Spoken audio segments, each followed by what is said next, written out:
Why Volunteers Get All the Breaks. That is the name of the book around which this podcast is based. This book was first released in the summer of 2009. That's quite some time ago for sure. But the relevance of this book is as great today as, if not more so than, it was at the time of the book's release. My purpose in mentioning the release date is to help you understand that this country was in the middle of the Great Recession at the time of the book's release, and some of the comments mentioned within the book about the state of the economy may reflect that. Each episode of the podcast will be a chapter of the book Why Volunteers Get All the Breaks, and this will be the case until every single chapter of this book has been covered in an episode of the podcast. If an exception is made for any particular episode, it will be mentioned at the beginning of the episode. Of course, the book only has so many chapters. I have no intention of ending the podcast when this happens.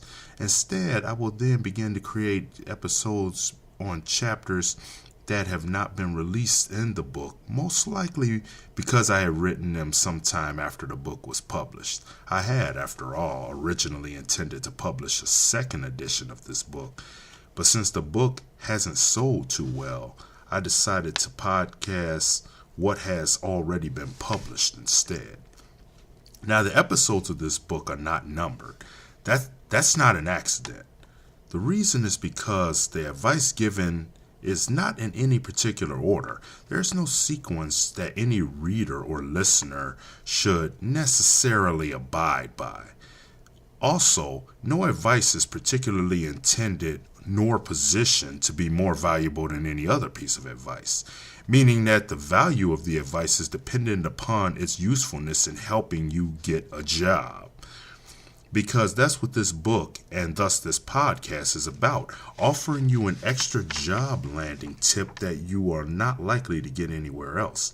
Volunteering should be considered a supplement, not a replacement for traditional and or familiar job finding strategies. In other words, you should not be volunteering instead of submitting resumes, instead of meeting with prospective employers. You should be volunteering while submitting resumes. You should be volunteering while submitting cover letters. You should be volunteering while attending job fairs, while applying at temp agencies, while meeting and greeting and whining and dining and whatevering recruiters and potential employers. 4 hours a week of volunteering is sufficient. It is not recommended nor even advisable that you commit to more than that on a weekly basis. Volunteering is not meant to be a full-time nor even a half-time job, whether or not you are employed. 4 hours a week of volunteering is all that is needed to accomplish the goals that volunteering is supposed to accomplish, namely increasing your prospects, meeting new people, gaining new job skills, possibly gaining exposure to a type of job you're not familiar with, and showing somebody, not telling somebody, but showing somebody what you have to offer, their department or establishment. Personally, I'd recommend that you don't go more than 8 hours in any given week. Remember, this is a job hunting strategy, not a career.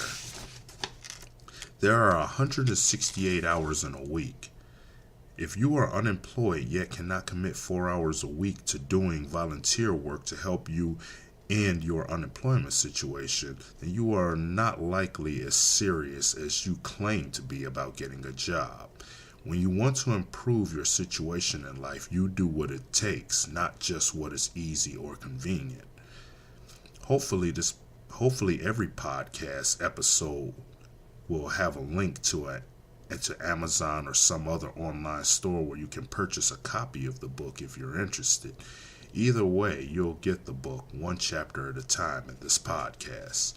Well, that being said, let's get this podcast started and help some chronically unemployed people find an untapped strategy for landing a job.